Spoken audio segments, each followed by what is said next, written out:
Hello friends, I am Dhwanil Shah and I am back with a new video. In this video, I will be solving a couple of previous year problems from the topic of definite integration. So let's start with the problems. So the first problem here is we are required to find the value of this integral I, which is integration from root ln 2 to root ln 3 of x sine x squared divided by sine x squared plus sine of ln 6 minus x squared dx. This problem was asked in JEE Advanced 2011. I would request you to please pause the video, try the question yourself and then jump to the solution. So let's start with the solution. So in this problem, there are many properties of definite integral, but in this problem we would be using this specific property, which is that integral from a to b of f of x dx is equal to the integral from a to b of f of a plus b minus x dx. So now how would this property be used in this question? Let's check out. So the first hint is this term ln 6. So now ln 6 can be written as 2 into 3, and from the property of logarithms ln AB can be written as ln A plus ln B, which are the two limits here in this case, except that there is a square root for the limits. So to apply this property, what we need to do is first remove the square root from both the limits. So now how could we remove the square roots?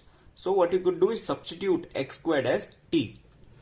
So if we substitute x squared as t, then when we find the new limits in terms of t, the square roots would be removed. So if x squared is substituted as t, then differentiating on both sides, what we would get is 2x dx is equal to dt. So this integral would simplify to I is integral from, so the lower limit would be x squared, so which would be ln 2, and similarly the upper limit would be ln 3, and the integral would be, so the term x dx can be substituted as half of dt. So the half is a constant and the term dt. Now the numerator we have sine x squared, so sine t, as x squared is substituted as t, and similarly in the denominator the sine x squared would be sine t plus sine of the second term is ln 6 minus x squared, and x squared is t. So this is the final integral in terms of t. So let's consider this integral to be the first integral. Now using this property, what we could do is write this integral in another form. So in the other form it would be I, which is integral from, the limits would remain the same. For the first form also it was a to b, and for the second form also the limits would be from a to b. So the half, the integral limits from a to b, so ln 2 to ln 3, and now in place of x what we are substituting is a plus b minus x, where a and b are the limits. So in this case it would be sine of t, and a plus b is ln 2 plus ln 3, and ln 2 plus ln 3 is we found out to be ln 6 using the property of logarithms. So this would be a plus b, so a plus b minus t divided by the denominator would be sine of a plus b minus t plus sine of, this would be ln 6 minus of ln 6 minus t, which would ultimately be t. So the second term would be sine t and dt. So consider this second integral. So now let's add these two integrals. So what we would get is, if we add 1 and 2, what we would get is the left hand side would be 2i would be is equal to, the half would get out common, so half, and integral from ln 2 to ln 3. Now the denominators for both the integral are the same, sine t, and the second term is sine of ln 6 minus t, sine of ln 6 minus t. So all we need to do is just add the numerators. So the numerator would be sine of t plus sine of ln 6 minus t, and similarly the denominator would remain the same, which is sine t plus sine of ln 6 minus t and dt. So the numerator and denominator are the same, so they both would cancel out, and the integral is just simplified to half of integral from ln 2 to ln 3 of dt. So this would be the integral of dt would be t. So that would be half, and t from ln 2 to ln 3. So 2i would be half of the upper limit. So ln 3 minus ln 2. So ln 3 minus ln 2. Now using the property of logarithms, log a minus log b would be log of a by b. So this would be half ln of a by b. So 3 by 2. So the value of the integral I would be 1 by 4 ln of 3 by 2. So this is the final answer for this integral. So now let's start with the second question.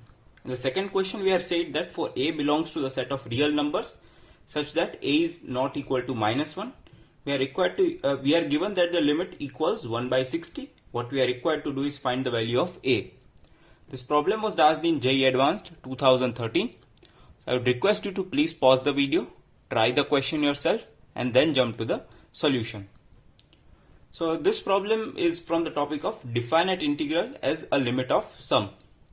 So what this states is that if you are given a limit such that limit n tend to infinity of summation r equal to 1 to n, which is of the form 1 by n f of r by n, then this limit could be expressed as a definite integral from 0 to 1 of f of x dx.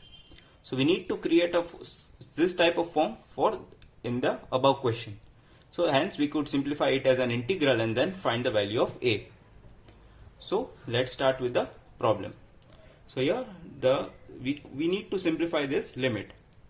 So firstly the numerator would remain the same. So 1 by a, 1 to the power of a plus 2 to the power of a up to n to the power of a, and in the denominator it would be n plus 1 to the power of a minus 1.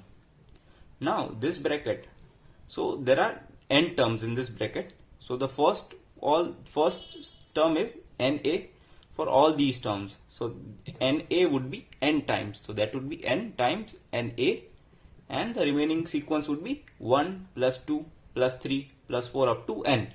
So which is the sum of first n natural numbers, which is n plus 1 by 2, and this is equal to 1 by 60. So now what we could do is take one n common from this expression, and the numerator would remain the same. Now we need a form r by n. So r should vary and there should be a constant n in the denominator. So we need to create a function of this form. So what we can see that we have r should be varying from 1 to n. So we have r varying from 1 to n. We have a power of a. So to make it the whole bracket, n should also have a power of a. So let's take n common from this term. So as the power of this is n minus 1. So if we take n common, so this would be n to the power a minus 1 and 1 plus 1 by n to the power a minus 1, and another n would be we take common from these two terms. So the n would be common, and what we are left with is na plus n plus 1 by 2, and this is equal to 1 by 60. So now n to the power a minus 1 and into multiplied with n, so this would be n to the power a, and we take n to the power a for each of the terms in the numerator. So the numerator would now become limit n to the power a. So 1 by n to the power a plus 2 by n to the power a up to n by n to the power a, and the denominator would be 1 plus 1 by n to the power a minus 1, and this term is n. We take n common from the first two terms, so this would be a plus 1 by 2 and the remaining half, and this is equal to 1 by 60. Now we got the form r by n. So we got the form of f of r by n. Now what we need is this term, which is 1 by n. So what we need is 1 by n. So let's take the last remaining n common from this term. So we would get 1 by n. So limit n tending to infinity of 1 by n, and in the numerator we have 1 by n to the power a plus 2 by n to the power a plus up to n by n to to the power a, and in the denominator what we are left with is 1 plus 1 by n to the power a minus 1, and we took out this a common, so we are left with this a plus 1 by 2 and plus of 1 by 2n equal to 1 by 60. So now this numerator is of the form what we require over here, summation r equal to 1. So let's write it in that form. So limit n tending to infinity of the numerator is summation r equal to 1 to n of 1 by n and f of r by n. So r by n to the power a, and the denominator is 1 plus 1 by n to the power a minus 1 and a plus 1 by 2 plus 1 by 2n. So now the function here is x to the power a. So this f of r by n, so that is x to the power a. So this numerator will turn out to be the integral. So integral of, so this would be limit n tending to infinity of 1 upon 1 plus 1 by n. The denominator would remain as it is, and a plus 1 by 2 plus 1 by 2n, and this term would turn out to be the integral from 0 to 1 of x to the power a and dx. So now we could substitute the limit here in the denominator.